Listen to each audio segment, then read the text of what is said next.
जयपुर के आमेर में स्थित देश के एकमात्र हाथी गांव में इन दिनों एक अलग ही चिंता का माहौल है। करीब 100 एकड़ में फैले इस गांव में 75 से ज्यादा हथनियां तो हैं, लेकिन सिर्फ एक ही नर हाथी है जिसका नाम है बाबू। ऐसे में प्रजनन की प्रक्रिया रुक गई है और हाथियों की संख्या लगातार घट रही है। पहले जहां 120 हाथी थे, अब सिर्फ 75 बचे हैं। विशेषज्ञों का कहना है कि हथनियों को जीवन साथी न मिलने से उनका व्यवहार भी प्रभावित हो रहा है और वो आक्रामक हो रही है। देखिए रिपोर्ट।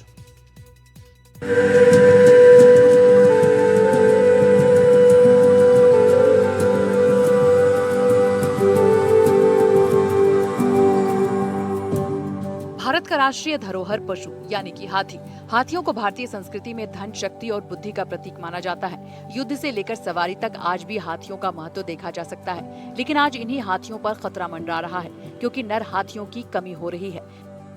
राजधानी जयपुर के आमेर में बसे हाथी गांव में काफी संख्या में हाथी रहते हैं। इन हाथियों के माध्यम से देशी विदेशी पर्यटकों को आमेर महल में हाथी की सवारी कराई जाती है। वन्य जीवों से टूरिज्म का बहुत पुराना लगाव है। वन्य जीव जंगल की शोभा के साथ ही मानव को आजीविका भी प्रदान करते हैं। लेकिन पिछले कुछ महीनों से मानो हाथी गाँव पर नजर सी लग गई है। राजधानी जयपुर के आमेर स्थित कुंडा इलाके में 100 एकड़ में बसा देश का एकमात्र हाथी गांव। यहां हाथियों को प्राकृतिक और प्रदूषण मुक्त माहौल देने के लिए 2010 में हाथी गांव बसाया गया था। हथनियों का प्रजनन कराकर इनका कुनबा बढ़ाना अब विभाग की सबसे बड़ी विडंबना बन गई है।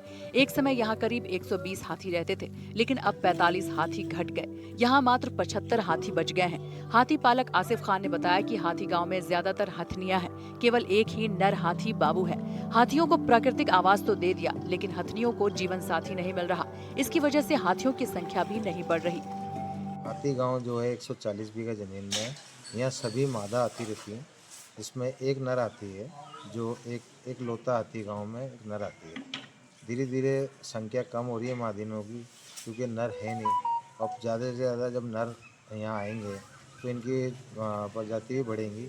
और पर्यावरण को देखते हुए कि नर हाथी बढ़ाना बहुत ज़रूरी है, क्योंकि ये एक नेचुरल चीज़ है, जिसको सरकार से भी हमने मांग की है कि नर हाथी यहाँ बढ़ाया जाए, जिससे कि हमारा हाथी गांव का देश विदेश में नाम हो। हाथी गांव विकास समिति के अध्यक्ष बल्लू खान ने बताया कि प्राकृतिक प्रक्रिया जरूरी है। हथनियों के लिए कम से कम 5 नर हाथी भी हाथी गांव में आए, जिससे प्रजनन क्रिया हो सके। जो हाथी आवासित हैं उनके लिए वन विभाग की तरफ से और जो है पशुपालन विभाग के सम्मिलित उससे जो है 2 कैंप साल में प्रतिवर्ष लगाए जाते हैं। हर 6 महीने के अंदर एक बार कैंप लगता है। उस कैंप में इनको पेट के कीड़ों की दवाई दी जाती है, इनकी आँखों की जांच होती है, इनके नॉर्मल सारे बिहेवियर आदि की जांच होती है। इसके अलावा जो है क्या कहते हैं, सभी प्रकार के ब्लड सैंपल्स वगैरह कलेक्ट करके ब्लड में एक्टोपैरासाइट्स एक्सेट्रा की जांच होती है। और जो है क्या कहते हैं, नेजल स्वाब, ओरल स्वाब, आई स्वाब आदि दिए जाते हैं। लीद ली जाती है, यूरिन आदि ली जाती है कलेक्ट करके। उनकी जो है क्या कहते हैं जाँच होती है। पैरों वगैरह में किसी तरह का फंगल इन्फेक्शन वगैरह ना हो, इसके लिए उनको सलाह आदि दी जाती है, मिनरल्स वगैरह दिए जाते हैं। दरअसल हाथी का साथ नहीं मिलता है तो साइकोलॉजिकल इफेक्ट पड़ता है, व्यवहार में परिवर्तन देखने को मिलता है, वो हिंसक हो जाती हैं। जयपुर में होता था हाथियों का प्रजनन, 20 से 25 साल में प्रजनन नहीं हुआ है। देश का एकमात्र हाथी गांव आमेर के कुंडा में बसाया गया, जो पर्यटकों के लिए खास आकर्षण का केंद्र रहता है। लेकिन ये भी बंद हो सकता है, क्योंकि अब यहाँ पर हाथियों की संख्या पर प्रभाव पड़ रहा है।